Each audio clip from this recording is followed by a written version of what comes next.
साल की थी तब से ये मुझे आरसीएम करते हुए देख लगातार देख रही है। और ये आरसीएम देखते देखते बड़ी हुई। फाइनेंशियल क्राइसिस क्या होती है अंजलि ने कभी जीवन में सुनी भी नहीं हो। जब ये होश संभाला था तब कार में बैठी हुई थी। मेरी एजुकेशन हुई है 5 रुपए सालाना फीस पर, 5 रुपए सालाना फीस, पूरे साल की फीस 5 रुपए, वहां पर मेरी एजुकेशन हुई। अंजलि जब चौथी क्लास में थी तो 20 में थी, इसकी 7 लाख रुपए फीस थी। अमेरिकन कॉलेज से इसकी पार्सल, जो न्यूयॉर्क का सबसे बड़ा डिजाइनिंग कॉलेज है, वहां पर इसकी ग्रेजुएशन पूरी। पीआर का जॉब किया है, पीआर का हाई प्रोफाइल जॉब। पीआर क्या होता है पहले समझा देता हूं। पीआर मतलब एक सेलिब्रिटी होता है, एक सेलिब्रिटी का हमेशा एक पीआर होता है। पीआर का काम होता है सेलिब्रिटी की इमेज को पब्लिक में डालना। कैसी इमेज चाहिए वो पीआर डिसाइड करता है कि आपके लिए क्या फायदेमंद। और थोड़ा और समझाता ताकि आपको समझ जाएगा, क्योंकि आम आदमी पीआर से नहीं समझता, मैं समझाता। जैसे मोदी जी ने कोविड में दाढ़ी बढ़ा ली थी, कितने लोगों को पता है कितनी लंबी दाढ़ी कर ली थी। ये मोदी जी का अपना दिमाग नहीं है, मोदी जी के पीआर का दिमाग। पीआर ने मोदी जी को कहा लोगों की नौकरियां जा रही है, जिंदगी खतरे में जा रही है, लोगों के आदमी मर रहे हैं, खाने को नहीं मिल रहा है। उस समय आप अप टू डेट बन के घूमोगे, लोगों को आपके ऊपर गुस्सा आएगा। तो मोदी जी ने दाढ़ी बनाकर लोगों को मैसेज दिया, भाइयों और बहनों परेशान तुम अकेले नहीं हो, मेरी भी दाढ़ी बढ़ गई। ये पीआर। एक फिल्म आई थी आपको पता, पद्मावत। इतिहास में पहला ऐसा केस हुआ कि फिल्म बनने से पहले केस हो गया। अरे पता ही नहीं है, बच्चा पैदा ही नहीं हुआ उससे पहले केस कर दिया। ऐसा केस हुआ जब पद्मावत फिल्म आई। ये पद्मावत फिल्म में जो केस होते हैं, केस होते नहीं, ये पूरी सेटिंग होती है। कौन किस पर केस कराता पता ही नहीं। पीआर की सब मिली भगत होती है, केस करवा देते हैं, फिर है ना पीआर ना पत्रकारों को काम पे लगा देते, तुम छापो बड़ा बड़ा। ये कहता हो गया हंगामा, इस फिल्म पर लगी रो। पीआर देखता कितना इसको उछालना था। जब तक पब्लिक को नहीं पता चले तब तक वो उछालते रहते हैं। और पब्लिक क्या सोचती है, साला इस फिल्म को तो देखनी पड़ेगी, क्या खास बात है। और एक कदम से फिल्म को सुपर पर, ये पीआर का काम होता है। तो पीआर की जॉब की रेंडर मीडिया में। और पीआर कौन सी, फिल्मी सेलिब्रिटी की पीआर। जिन फिल्मों को आप पहले देखते हो उसको 6 महीने पहले देखती थी। किसकी पीआर की है, अनिल कपूर की पीआर की है, सीमा शेट्टी की पीआर की है, प्रियंका चोपड़ा की पीआर की है। बड़े बड़े हीरो हीरोइन जिसको तुम देखना चाहते हो उसके साथ तो ये रोज चाय पीने जाती थी, कॉफी पीती थी। और मजे की बात है, इसी हाई प्रोफाइल जॉब की 2 साल तक जॉब की। ट्रेनिंग पीरियड में 1 लाख सैलरी थी इसकी। ट्रेनिंग पीरियड में जब ट्रेनिंग करती थी तो 1 लाख रुपए इसकी सैलरी थी। लेकिन 2 साल तक जॉब किया और 2 साल के बाद ये आज मेरे साथ है, मेरी होटल्स के कारोबार को संभालती है और आरसीएम में मेरे साथ रहती है। धीरे धीरे इसको आरसीएम की ट्रेनिंग दे रहे हैं। अभी इसने एक नई लेक चालू की है, उस पर वो काम चालू कर रही है और अब धीरे धीरे इसको समझा रहे हैं। मुझे पता है कि ये हाई प्रोफाइल से जब वो 2 आदमी को ज्वाइनिंग कराने का कठिन सफर कैसे पूरा करेगी, लेकिन जब ये पूरा करेगी तब इसे एक एक चीज समझ में आएगी कि इस चीज का बड़ा महत्व क्या है। एक आदमी नहीं है, एक आदमी मुकेश कोठारी भी हो सकता है, एक आदमी ओपी शर्मा भी हो सकता है, एक आदमी सत्तू पवार भी हो सकता है, एक आदमी एक क्या कर सकता है हमें पता ही नहीं है। और जब ये धीरे धीरे काम करेगी तो प्रश्न ये है कि इतना हाई फाई काम करने के बाद जब दुनिया सब कुछ करना चाहती है उसको छोड़कर ये आरसीएम बिजनेस में क्यों आई। और ये बात मैं अभी उससे करवाना चाहता हूं। अगर आप मुझे इजाजत दें तो मैं 15 मिनट आपकी 14 तारीख के दिन में छोटी आपकी बेटी है।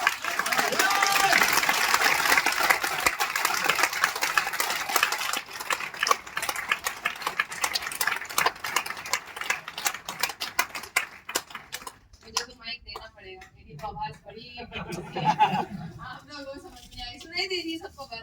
यस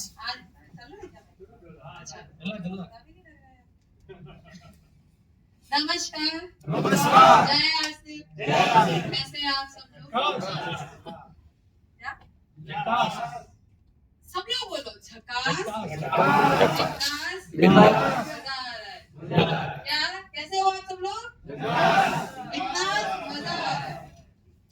नमस्कार, मेरा नाम अंजलि कोठारी है। पापा ने अभी थोड़ा सा ब्रीफ इंट्रोडक्शन दिया मेरे बारे में कि मैं कौन हूँ, क्या काम किया है मैंने, कैसी पढ़ाई की है, तो थोड़ा बहुत आपको मेरे बारे में पता ही है। पर जितनी भी बाकी की रेस्ट स्टोरी है वो मैं आपको मेरे मुंह से खुद बताना चाहती हूँ। सुनना चाहेंगे ना आप सब? Yes. मेरी बात चालू करने से पहले मैं आपको मेरे बारे में 3 चीजें क्लियर करना चाहती हूँ। कितनी चीजें? 3। सबसे पहली चीज, वो बहुत इंपॉर्टेंट चीज है कि मेरी हिंदी बड़ी खराब है। मेरी हिंदी बड़ी खराब है। मेरी क्या शुरुआत से एजुकेशन है ना इंग्लिश मीडियम में हुई है। मैंने संस्कृत पढ़ा था बच्चों को, संस्कृत पढ़ी नहीं, हिंदी कभी पढ़ी नहीं, तो बोलने लिखने में हिंदी के जो भी चीजें होती है उनमें सब मैं पीछे रही। तो अगर आप लोगों को यहाँ पे बैठ के लग रहा नहीं यार ये बोल तो सही रही है, अगर है सब तो हिंदी तो ठीक ही है, अगर आपको मेरी हिंदी अभी इस समय अच्छी लग रही है इसका मतलब मेरे साथ साथ आपकी भी हिंदी खराब है। ठीक है, हिंदी खराब है, आपको थोड़ा उसको टैकल करना पड़ेगा। मैं उसका गारंटी नहीं दे सकती। आपको जो भी अगर प्रॉब्लम लगे हिंदी में, कुछ भी मैंने इंग्लिश में बोला तो मेरे को बता देना, मैं क्लियर। दूसरी चीज मेरे बारे में क्लियर करना चाहती हूँ वो है, जैसा कि अभी पापा ने बोला, आप सब लोग मेरे से एज में बहुत ज्यादा बड़े हैं। मैं आपको कुछ भी नहीं सिखा सकती और ना सिखाने का मोटिव रखती हूँ। मैं आपको कुछ नहीं सिखाना चाहती और ना मोटिव रखती हूँ। तो इसलिए अगर आप जैसे अंकल है ना, आप ये डायरी बंद करो, क्योंकि मैं कुछ सिखाना नहीं चाहती और मैं सिखाने भी सकती हूँ। आप सब लोग मेरे हर चीज में, हर लाइफ के हर स्टेज में, आरसी में भी आप सब लोग गुरु। बस एक चीज का एक्सपीरियंस मुझे ज्यादा है, वो है आरसीएम को देखने का। आरसीएम 24 साल का है, मैं 25 साल। आरसीएम 24 साल का है, मैं 25 साल की हूँ। यहाँ पे ऐसा कोई सा भी इंसान, तो बहुत कम लोग होंगे जिन्होंने 25 साल आरसीएम, सॉरी 24 साल आरसीएम, कोई भी नहीं होगा। तो उस चीज का तजुर्बा मेरे पास ज्यादा है, इसलिए मैं स्टेज पे आती हूँ और बात। तीसरी चीज जो मेरे बारे में क्लियर करना चाहती हूँ, ये तो चलो अभी और अपना ये जो कहते हैं हॉल छोटा है, पर फिर भी मेरे को ज्यादा दूर का दिख नहीं रहा है। मेरी आंखें बड़ी कमजोर है, बहुत कमजोर है। तो जब तक आप रिएक्शन नहीं देते रहोगे, हंसते नहीं रहोगे, आवाज नहीं आती रहेगी, तब तक मुझे कुछ पता नहीं चलेगा कि लोगों को क्या बोल रही, समझ में भी आ रहा है कि नहीं आ रहा है। Yes. तो जब भी मैं बोलूं एक बार हंसो, तो प्लीज हंस देना, हंसो। Very good. बात चालू करती हूँ। जैसा कि मैंने आपको बताया, हरसिम 24 साल का है, मैं 25 साल की हूँ। जब भी कोई पूछता है कि मेरा इंट्रोडक्शन करूँ, मैं अपने बारे में बताऊं, तो मैं लोगों को बताती हूँ कि मैं आरसीएम की बच्ची। मैंने शुरुआत से मेरे पापा को जब भी कुछ काम करते हुए देखा तो सिर्फ और सिर्फ आरसीएम करते हुए देखा और कुछ काम नहीं करते। तो मैं अपने आप को कैसे इंट्रोड्यूस करती हूँ, मैं आरसीएम की बच्ची। पर लोगों को ऐसा लगता है, गलतफहमी आ जाती है जब भी मैं ऐसा बोलती हूँ कि मैं आरसीएम की बच्ची हूँ। उनको ऐसा लगता है फिर तो इसको शुरुआत से बड़ा प्यार रहा होगा आरसीएम से, ये तो इसके डिसाइडेड हो गया, इसको तो आरसीएम ही करना है, पापा ने जबरदस्ती करवा दिया। लगता है कि नहीं लगता? बहुत लोग यहाँ पे बैठ के सोचते हैं कि अंजलि कोठारी तो शायद आरसीएम में इसलिए आई क्योंकि उसके पापा ने उसको जबरदस्ती। ऐसा कभी था ही, मेरे पापा ने मेरे को कभी एक बार भी नहीं बोला कि बेटा तेरे को आरसीएम करना है। मेरे को तो शुरुआत से ये पता था कि मुझे आरसीएम से नफरत है और मुझे आरसीएम नहीं करना है। उल्टी बात बोली मैंने थोड़ी ना, लोग बात को हजम नहीं हो रहा है। सच्ची में मैं आरसीएम से इतनी नफरत करती थी कि मैंने डिसाइड कर लिया था जिंदगी में कुछ भी कर दूंगी, आरसीएम नहीं करूंगी। क्योंकि मेरा आरसीएम की हर मीटिंग में जाते ही दिमाग खराब हो जाता है। रोज पर चिल्लाते रहते थे जय आरसीएम जय आरसीएम जय आरसीएम, मेरा दिमाग खराब होना चाहता है। मेरे पापा भी वो पापा भी वैसे एक नंबर में मेरे को बहुत परेशान करते थे पापा। क्या हुआ, मैं जब छोटी बच्ची थी, सेकंड थर्ड ग्रेड में, मेरे को शिमला भेजा स्कूल वालों ने। स्कूल हम लोग शिमला ट्रिप पे गए और मेरे मम्मी पापा ने मेरे को 200 300 रुपए दिए थे। 200 300 रुपए जब हम लोग शिमला पहुंचे तो मेरे टीचर ने मेरे को बोला, ये जो 200 300 रुपए तुम्हारे मम्मी पापा ने तुमको दिए हैं, इससे तुम तुम्हारे मम्मी पापा के लिए कुछ लेके आ जाओ। आप लोगों के साथ भी यही होगा, अगर आप लोग कहीं बाहर घूमने जाते हैं तो आप लोग भी अपने मिलने वालों के लिए कुछ लाते हैं, मम्मी पापा के लिए कुछ लाते हैं। मैंने भी वही किया। तो शिमला से मैं मेरी मम्मी के लिए बहुत अच्छी शॉल लेके आई थी, और मैं जब शॉल लेके आई भिलवाड़ा, मैंने मम्मी को दी, मम्मी ने मेरे को किस दी। मम्मी ने बोला कितनी प्यारी बच्ची है, कितनी अच्छी शॉल है, इस शॉल को मैं 100% पहनूंगी, थैंक यू सो मच। उसी शिमला से मेरे पापा के लिए मैं एक पेन लेके आई थी। पेन एक वुडन पेन था जिसके ऊपर कार्विंग हो रही थी, नीचे लिख रखा हुआ था शिमला। मैंने वही पेन पापा को जाके पकड़ाया। पापा ने वो पेन लिया, फेंका और मुझे बोला ये आरसीएम का पेन नहीं है, मैं यूज नहीं।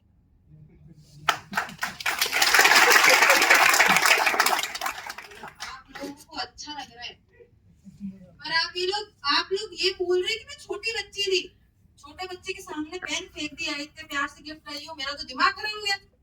मैंने बोला, मैंने डिसाइड कर लिया था जिंदगी में मुकेश कोठारी के लिए कभी कुछ काम नहीं, डिसाइड कर लिया कभी भी कुछ काम नहीं करूँ। कैसा दिमाग खराब हो गया था। और आरसीएम के लोग भी मतलब बड़े जोशीले हैं। 8:30 बजे कोई मीटिंग थी, 8:30 बजे सुबह कोई मीटिंग थी। कुछ लोग इतने जुनूनी और पागल थे, 5:30 बजे सुबह हमारे परेड किसकी लगती? मेरे को और मेरी बहन को ही तो चाय पिलानी पड़ती थी, हमको ही तो पानी पिलाना पड़ता था। दिमाग खराब हो जाता था। आरसीएम से तो दिमाग ही खराब हो जाता। 17 साल पापा की किसी सेमिनार में मेरे को किसी ने भी नहीं देखा होगा। यहाँ पे जितने भी लीडर्स होंगे, अंकल आपने मेरे को कभी देखा किसी सेमिनार में? इससे पहले देखा ही नहीं होगा, क्योंकि मुझे इतनी नफरत 17 साल पापा की किसी सेमिनार में। क्योंकि इतनी नफरत थी तो डिसाइड कर लिया था कि अगर आरसीएम करना ही नहीं है तो वही पाथ में सेलेक्ट करूंगी जो आप सब लोगों का पाथ होता है। और वो पाथ क्या होता है? आप लोगों को जब पता नहीं होता आप करना क्या चाहते हैं आगे लाइफ में, तो आप एक फील्ड सेलेक्ट करते हैं, उसके ऊपर आप पढ़ाई करते हैं, पढ़ाई करने के बाद उसके अंदर नौकरी करते हैं। मैंने भी वही पाथ अपनाया। मैंने बोला कि मैं फैशन में अच्छी हूँ, मुझे हमेशा से कपड़ों से बहुत ज्यादा लगाव रहा है, कपड़े देखना अच्छा लगता है, कपड़ों की डिजाइनिंग समझ में नहीं आती पर कपड़ों की मार्केटिंग हमेशा से बहुत इन्फ्लुएंस की है। तो मैंने उसका कोर्स किया, मैंने फैशन कम्युनिकेशन का कोर्स किया। मेरी जब स्कूलिंग खत्म हो गई, मैंने फैशन कम्युनिकेशन का कोर्स किया एसटी पार्सन से, जो कि एक न्यूयॉर्क बेस्ड कॉलेज है। उस कॉलेज से मैंने 4 साल का कोर्स कंप्लीट किया। अपनी नौकरी के लिए अप्लाई कर रही थी। 3 कंपनी में मैंने अप्लाई किया। तीनों कंपनी में उस समय लॉकडाउन के समय ही मेरा तीनों में एडमिशन हो गया। तीनों में मेरे को ऑफर लेटर मिल गया। इसमें से एक कंपनी थी जो मेरे को हमेशा से बहुत ज्यादा इन्फ्लुएंस की, मेरे को बहुत ज्यादा अच्छी लगी। बाहर मतलब जैसे ही मैंने नाम सुना, उसके बारे में इंटरव्यू दिया, पता चला कि इसमें मेरा एडमिशन हो गया। मैंने बोला करना तो यही है। और वो कंपनी का नाम था रेनड्रॉप मीडिया। काम करती थी फिल्म सेलिब्रिटीज के साथ और फिल्म्स के ऊपर। आप आज जो मूवी देखते हैं ना, उन सब की पूरी मार्केटिंग। कोई रीजन है कि शाहिद कपूर की मूवी इतनी चल गई और अक्षय कुमार की चली? बहुत बड़े रीजन होते हैं। मार्केटिंग उनमें से एक रीजन होता है, पीआर उनमें से एक रीजन होता है। मेरा काम था पीआर का, फिल्म की पब्लिसिटी करना और सेलिब्रिटीज की पब्लिसिटी करना। शुरुआत के 6 महीने मुझे मेरे काम में इतना मजा आया कि आप मानो। मेरा फर्स्ट डे ऑफ जॉब, मुझे पता है क्या करने भेजा। मुझे अकेले अनिल कपूर के और बोला अनिल कपूर के साथ चाय पी के। ये मेरा फर्स्ट डे, मेरा फर्स्ट मूवी, जो मेरी फर्स्ट मूवी जिसके ऊपर मैंने काम किया, उसका नाम था जर्सी। शाहिद कपूर की मूवी थी वो, मेरा फर्स्ट मूवी थी। मेरी सेकंड मूवी थी अतरंगी रे, अक्षय कुमार, सारा अली खान और धनुष के साथ। ये मेरी सेकंड मूवी। और ऐसे ही करते करते काम सीखते मेरे को बहुत सारे ए लिस्ट सेलिब्रिटीज के साथ काम करने का मौका मिला, जैसे शिल्पा शेट्टी, प्रियंका चोपड़ा, बिग बॉस आप लोग देखते होंगे कई लोग, करण कुंद्रा, तेजस्वी प्रकाश, इन सब के साथ मुझे काम करने का मौका मिला। बहुत मजा आ रहा था, अच्छा लग रहा था। मैं जो भी काम कर रही थी, सीखने को काफी मिल रहा था और एक तरह से मेरा ड्रीम पूरा हो रहा था। आप सब लोगों के ड्रीम होते हैं, सबको अच्छा लगता है ना शिल्पा शेट्टी के हाथ में हाथ लेके घूमना? लगता होगा किसी किसी का मन होता है। और बहुत सारे लोगों का ड्रीम होता है चाय पी के बैठना, उनके साथ गाड़ी में बैठना। ये सारे ड्रीम्स मैं पैक कर रही थी, जो बहुत सारे लोगों के ड्रीम होते। अच्छा लग रहा था। और 6 महीने बाद मुझे एक प्रमोशन मिला। अब यहाँ पे बैठ के कुछ लोग यहाँ पे सोच रहे होंगे कि लड़की फेंक रही, 6 महीने बाद फिर से प्रमोशन लग गया, ऐसा होता नहीं। सोच रहे होंगे ना? अरे झूठ मत बोलो, मुझे पता है सोच रहे हो। ऐसा इसलिए था कि 2 सेक्टर्स होते हैं, इनफॉर्मल सेक्टर, फॉर्मल सेक्टर। आप जितने भी प्राइवेट नौकरी कर रहे हैं वो सारे फॉर्मल सेक्टर है। उसमें डिसाइडेड रहता है कि इस समय बाद आपकी इतनी प्रमोशन लगेगी, by the age of this आपकी सैलरी इतनी हो, ऐसा ही होता है। पर मैं मीडिया में काम करती थी, मैं फिल्म इंडस्ट्री में काम करती थी, बहुत इनफॉर्मल सेक्टर है। अगर आपने स्पीड पकड़ ली, अगर आपको समझ में आ गया कि इसमें काम कैसे होता है, तो एकदम से आप जंप लेते थे। मैं 22 साल की लड़की क्लोज टू 1 लाख कमा रही, कितना अच्छा कमाने लगे। और मुझे उस समय गलत फहमी हो गई, मैंने बोला यार पापा मम्मी गए भाड़ में, अब तो मैं हो गई, अब तो मैं कोई, मेरे पापा मम्मी सर पे तबला नहीं बजा सकते, मेरे को कोई कुछ मना नहीं कर सकता, ऐसा सोच हो गई। बट मैं ये भूल गई थी कि अगर मेरी कंपनी मेरे को प्रमोशन दे रही है, इसका मतलब ये भी तो है कि वो चाह रहे हैं मैं ज्यादा काम करूं, है कि नहीं? सो गए आप सब? हंस दो एक बार। ऐसा होता है कि नहीं होता है?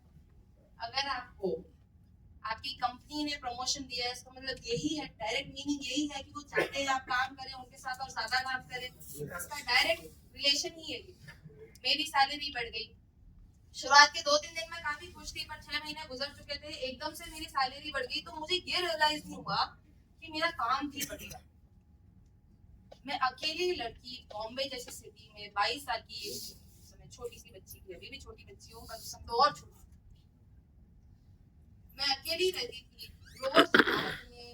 रोज सुबह 8 बजे घर से बाहर निकलती थी और रोज रात में 3:30 बजे मैं घर पे आती थी। और ये मैं मजाक नहीं कर रही हूँ, अगर किसी को प्रूफ चाहिए तो आप मेरा फोन खोल के अभी भी देख सकते हो उस समय के मैसेज, क्योंकि मेरे पास वही का वही फोन है, मैं प्रूफ के साथ भी बात करती हूँ।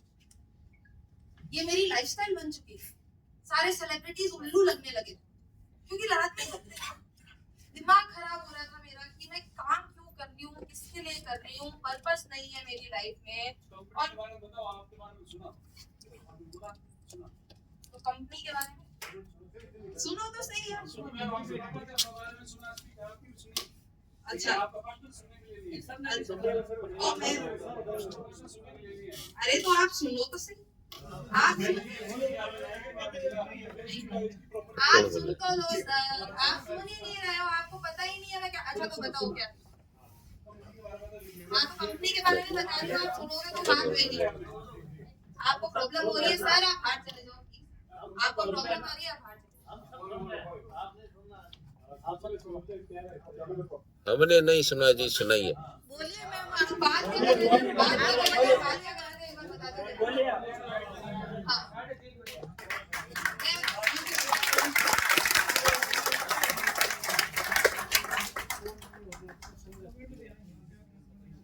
मुझे समझ में नहीं आ रहा था कि मैं क्यों कर रही हूँ, किसके लिए कर रही हूँ, पर्पस नहीं था लाइफ। मुझे बस ये पता था कि मुझे कोई सैलरी दे रहा है इसलिए मैं काम कर रही हूँ। और मेरे को मजा नहीं आ रहा था काम करने में, क्योंकि जब मैंने काम करना चालू किया था वो लगन के साथ, पैशन के साथ काम करना चालू किया था, वो लगन और पैशन मेरे अंदर रही नहीं। मैंने मेरे घर पे जब भी मेरे पापा को आरसीएम में काम करते हुए देखा तो बहुत लगन के साथ, पैशन के साथ, मेहनत के साथ काम करते हुए देखा, पर्पस के साथ काम करते हुए देखा, वो लगन मेहनत मेरे अंदर रही नहीं। उस दिन मेरे को समझ में आया कि शायद मेरे पापा जो करते हैं वो अच्छा ही करते हैं, बस ये समझ में आया। जो नफरत थी वो शायद थोड़ी प्यार में बदल चुकी थी आरसीएम के प्रति, क्योंकि मुझे समझ में आ गया था कि कुछ ना कुछ तो है जहाँ पे मेरे पापा अभी तक कुछ ना कुछ तो है। वो मेरा फर्स्ट रियलाइजेशन था कि शायद मेरी नौकरी आरसीएम से तो, मतलब मेरी आरसीएम नौकरी से अच्छा, सॉरी मेरी हिंदी खराब है। ये मेरा फर्स्ट रियलाइजेशन। मेरा सेकंड रियलाइजेशन जिसने मेरा एक्चुअली डिसीजन बना लिया कि क्यों मुझे आरसीएम करना है, वो सबसे बड़ा रियलाइजेशन था। और शायद यहाँ पे बैठा जो यूथ है, यहाँ पे जो भी मेरी एज के आसपास के जो लोग हैं, वो शायद इस बात को समझेंगे। आप में से कितने लोगों ने एआई का नाम सुना है? एक बार मेरे को शो ऑफ हैंड से बताएं। आर्टिफिशियल इंटेलिजेंस काफी लोगों ने सुना, बस सरल सी भाषा में अगर आपको समझाऊं, जो जिन लोगों को नहीं पता है, आप लोगों को शायद जब आप छोटे होंगे तब आप लोगों को ऐसा लगता होगा कि यार जब मैं एक दिन बड़ा होऊंगा या होंगी, मैं एक दिन मेरा सारा करने लगेगा, ऐसा सोचते थे नहीं सोचते थे? ऐसा सब लोग सोचते थे, पीछे लोग सोचते थे। अब ये सोच नहीं रही, अब ये रियलिटी बन चुकी, ये रियलिटी है, ऐसा हो रहा है। मेरी नौकरी में भी मेरे साथ यही, एक सॉफ्टवेयर है जिसका नाम था चैट जीपीटी। मेरे को कभी कभार क्या होता था, आप लोग न्यूज़पेपर में जो आर्टिकल लिखते थे ना, आर्टिकल्स कभी कभार वो मुझे लिखने पड़ते थे, क्योंकि हम लोग पेड प्रमोशन करते थे, आर्टिकल्स के लिए पे करते थे न्यूज़पेपर वालों को, ताकि आपके पास जो इन्फॉर्मेशन आए वो वही इन्फॉर्मेशन आए जो मैं चाहती हूँ। तो वो आर्टिकल्स कभी कभार मेरे को लिखने पड़ते थे। वो आर्टिकल को लिखने के लिए कभी कभार मुझे 10 दिन भी लग जाते थे, मिनिमम 2 दिन तो लगते ही, क्योंकि क्या करना पड़ता था, फिल्म देखनी पड़ती थी, फिल्म देखी, सेलिब्रिटी का इंटरव्यू लिया, सेलिब्रिटी के इंटरव्यू के बाद मैंने लैपटॉप खोल के लिखना चालू किया और फिर एडिटर ने उसको पब्लिश किया। ये काम में बहुत ज्यादा हड़बड़ी हो जाती थी, 10-10 दिन भी लग जाते। पर मेरी लाइफ में चैट जीपीटी आया और मेरा काम जो दिन मिनिमम 2 दिन का था वो आज से 5 मिनट में चैट जीपीटी कर दिया। और उस समय मेरे को समझ में आया कि अभी तो मेरी नौकरी का छोटा सा पार्ट एक कंप्यूटर कर सकता है, धीरे धीरे मेरी नौकरी का सारा काम एक कंप्यूटर कब करने लगेगा मुझे भी नहीं पता चलेगा। ऐसा हो रहा है इंडिया में। शायद आप लोगों को इतना नहीं दिख रहा होगा, क्योंकि मोदी गवर्नमेंट ने अभी रोक लगा रखी है एआई को फुल्ली कमर्शियलाइज करने के ऊपर, क्योंकि उन सबको पता है अगर कर दिया तो लोग बाग करेंगे क्या, लोग बाग कमाएंगे क्या। पर यूएस में ऐसा नहीं हो रहा है। मेरे साथ साथ ना मेरे जितने भी कॉलेज फ्रेंड्स थे, बहुत सारों की नौकरी सिलिकॉन वैली में भी लगी। सिलिकॉन वैली पता है ना आप सब लोगों को? यस जहाँ पे गूगल, माइक्रोसॉफ्ट इन सब ऑफिस है। मेरे साथ साथ मेरे बहुत सारे फ्रेंड्स की वहाँ पे भी नौकरी है और उनको उनकी नौकरी से निकाल दिया गया, क्योंकि उनके नौकरी के रिप्लेसमेंट्स उनके पास थे। और ऐसा हो रहा है, सबके साथ हो रहा है, हर एक चीज में हो रहा है। जहाँ पे बहुत ज्यादा दिमाग लगता है, बहुत ज्यादा मेहनत का काम है, वो सारी चीजें कंप्यूटर कर सकता है। और अगर अभी नहीं कर सकता है तो आने वाले साल में करेगा। मेरे साथ भी यही होने लगा, पर मुझे मेरी नौकरी की टेंशन नहीं थी। मुझे उस समय बैठ के लग रहा था यार ठीक है, मेरी नौकरी तो चली जाएगी, मेरे अल्टीमेट करता धरता कौन है? मेरे पापा। करता धरता हमारे घर के वही है। अगर वो सेफ है कि नहीं है एक बार पता लगा लूं। तो मैं रिसर्च कर रही थी और मेरी रिसर्च के थ्रू मुझे एक चीज समझ में आई कि सिर्फ और सिर्फ डायरेक्ट सेलिंग इंडस्ट्री ऐसी है जो कोई कंप्यूटर आपके हाथ से ले ही नहीं सकता।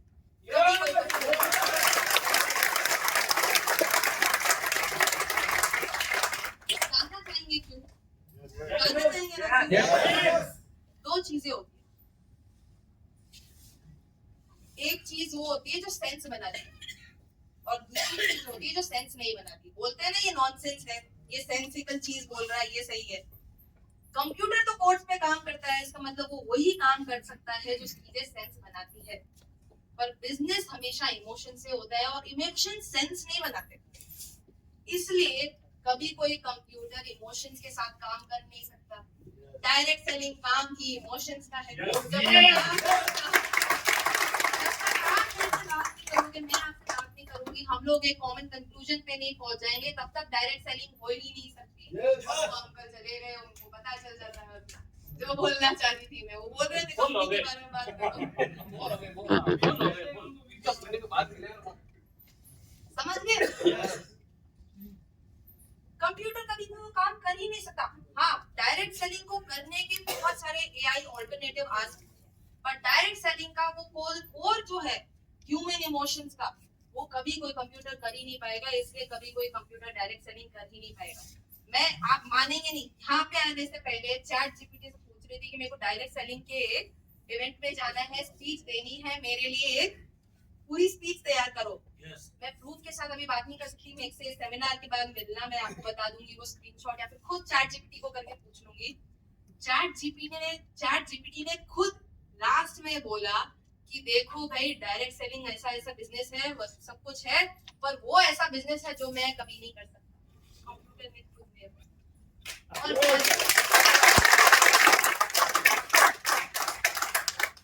और ये मेरा सबसे बड़ा रीजन था।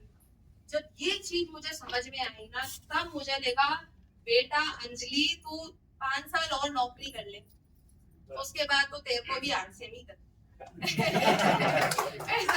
ऐसा तो मैंने तो अपने आप को 5 साल की टाइमलाइन दी थी। कितने साल की टाइमलाइन दी थी? 5 साल की टाइमलाइन दी थी। उसके बाद क्या हुआ कि मैं यहाँ पे आ गई। 1 साल बाद वापस से जाना चाहिए ना? पापा ने प्रैक्टिस कराई थी थोड़ी आपके लिए, एक बार मेरे को करवा दो, प्लीज कर लो, छोटी बच्ची समझ के कर लो, बताओ बताओ। बताओ बता दो। प्रियंका चोपड़ा का नाम सुना है सब लोगों ने? सब लोगों ने सुना है ना प्रियंका चोपड़ा का? प्रियंका चोपड़ा, ये मैं एग्जैक्टली 1 साल पहले की बात कर रही हूँ, प्रूफ के साथ बात भी कर सकती हूँ। आप लोग ऑनलाइन चाहिए, वीरल भयानी, वाना मंगयानी, इन सबको फॉलो करते होंगे। प्रियंका चोपड़ा 17 मार्च को 2023 को 1 मार्च को 2023 इंडिया आई थी। आप किसी भी वीडियो में अगर देखेंगे तो वहाँ पे मैं भी कहीं ना कहीं भागती हुई मिलूंगी आपको कहीं ना कहीं। प्रियंका चोपड़ा इंडिया आई थी, बहुत बड़ा इवेंट था, एक लॉन्च था, प्रोडक्ट का लॉन्च था। इतना बड़ा इवेंट था कि बहुत सारे जर्नलिस्ट आने वाले थे, बहुत सारे मीडिया पर्सनालिटीज आने वाली थी। कोई सा भी जर्नलिस्ट कुछ भी लिख सकता है इतने बड़े इवेंट, तो बहुत कंट्रोल्ड इवेंट रखना पड़ता है। मेरी बॉस भी आई हुई थी उस इवेंट में और मेरे को मेरी बॉस ने पहले से ही समझा के भेजा था कि बेटा इतना बड़ा इवेंट है तो उसको पूरी स्क्रिप्ट बना के दे दो, ताकि जर्नलिस्ट कुछ भी नहीं लिखते, वो हर कुछ ही नहीं बोलते हैं तो प्रॉब्लम क्रिएट नहीं हो। मैंने प्रियंका चोपड़ा को जाके स्क्रिप्ट दे दी, उसको समझा भी दिया, इवेंट चालू हुआ, प्रियंका चोपड़ा स्टेज पे आई, बोलने लगी प्रोडक्ट के बारे में, बड़ बोलते बोलते उसने कुछ ऐसा बोल दिया जो उसको नहीं बोलना चाहिए। क्या बोला? अब मेरी तो मिस्टेक नहीं थी, मैं तो प्रियंका चोपड़ा को बताई थी कि नहीं बोलना है, फिर भी प्रियंका चोपड़ा ने बोला, मेरी मिस्टेक थी नहीं। उस मिस्टेक के ऊपर मेरी बॉस सबके सामने मेरे स्लो मोशन में मेरी तरफ देखे और मेरे ऊपर चिल्लाना चालू सबके सामने, तेरा दिमाग खराब है, कैसी लड़की है तू, मैंने तेरे को बोला था तू ऐसे ही काम करती रहेगी मैं तेरे को फायर कर। क्या बोला सीधा? फायर। जो मेरी मिस्टेक भी नहीं थी उसके ऊपर मुझे इतना रुला दिया, और तो उसने मेरे को तो पक्का समझ में आ गया था सारे बॉस होते ही सारे के सारे boss। जो मेरी मिस्टेक नहीं थी उसके ऊपर इतना रुला। हालांकि मैं उसने क्या काजल और मस्कारा डाल रखा था उस दिन मैंने आंखों में, होते हैं ना काजल और मस्कारा सब दोनों साथ में लाइन में आता है काला काला। किसी ने कभी भालू की शक्ल देखी हो तो उसको मेरे से एकदम भालू जैसा। काम खत्म करके मैं 12 o'clock के आसपास की बात है रात की, और 12 o'clock तो 12 बजे के आसपास की बात है। मैं किसी रेस्टोरेंट में खाना खाने गई और मैंने रोते रोते पापा को फोन, और मैं पापा के रो रही थी, मैं बच्ची हूँ ये, मैं रो रही हूँ कि पापा मेरे को बिल्कुल भी समझ में नहीं आ रहा है मैं क्यों काम कर रही हूँ, किसके लिए काम कर रही हूँ। आप मेरे को बताओ, अगर अभी मैंने आरसीएम करने का डिसीजन लिया, क्या आप मेरे साथ खड़े रहोगे? पापा ने बोला तू अभी के अभी नौकरी छोड़ और आरसीएम करना चाहता।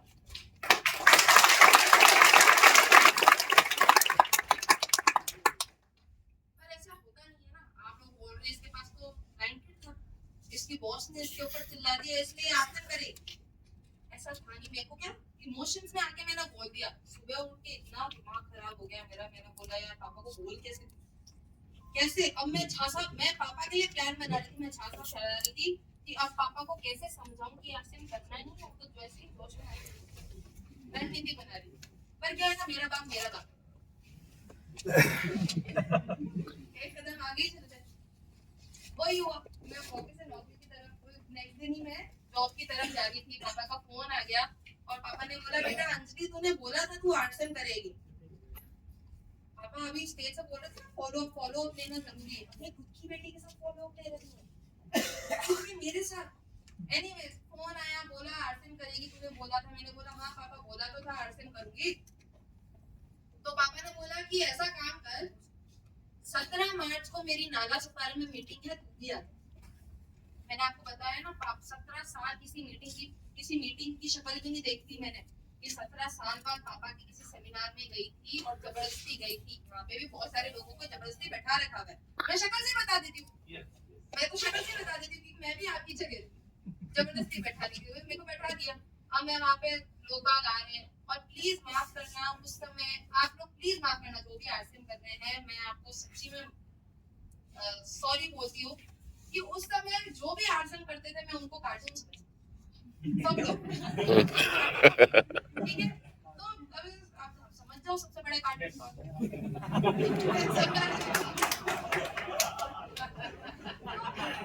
उस समय ये मेरी सोच हुआ करती थी, अब एक से बढ़ के एक लोग आए जा रहे बात कर रहे हो, फीमेल लीडर है जिनका नाम है मिस सपना बाखरा, वो स्टेज पे आई और वो बात करने लगी कि कैसे डायरेक्ट सेलिंग की शुरुआत किसी लड़की ने यूएस में की।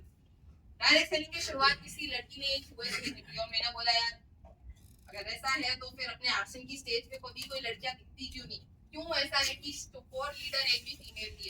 फिर मैंने बोला यार अपने तो गोली मारो, क्या लेना है, अपने तो कोई लेना है। मैंने एक कान से सुन रही थी दूसरे कान से निकाल रही थी, यहाँ पे भी यही हो रहा है। समझ रही हूँ मैं, एक चेहरा देख के समझा देती हूँ, समझ जाती हूँ मैं क्या हो रहा है। एनीवेज मीटिंग खत्म हुई, बहुत सारे बच्चे जो मेरी एज के थे या फिर लड़कियां जो मेरी एज की थी मेरे साथ मेरे पास आई। मीटिंग खत्म होने के बाद फोटो वगैरह लेते हैं और वो बात कर रहे थे नॉर्मली मेरे से। बात करते करते वो बस बोल रहे थे कि दीदी आपकी लाइफस्टाइल कितनी अच्छी है, आपके पास जो है वो मेरे पास नहीं है, आप इतना सब कुछ कर चुके हो अपनी लाइफ में अपनी लाइफस्टाइल के थ्रू, और आप इतना पढ़ाई भी कर चुके हो, इतना बड़ा काम करते हो, मजा आ जाता होगा आपको। और वो जो बात कर रहे थे ना, उसी समय मुझे एक रियलाइजेशन हुआ कि शिट, आज मैं जो भी लड़की हूँ, जैसे भी लड़की हूँ, जो भी कर सकती हूँ मेरी लाइफ में, वो सिर्फ और सिर्फ आरसीएम की वजह से और किसी की वजह से।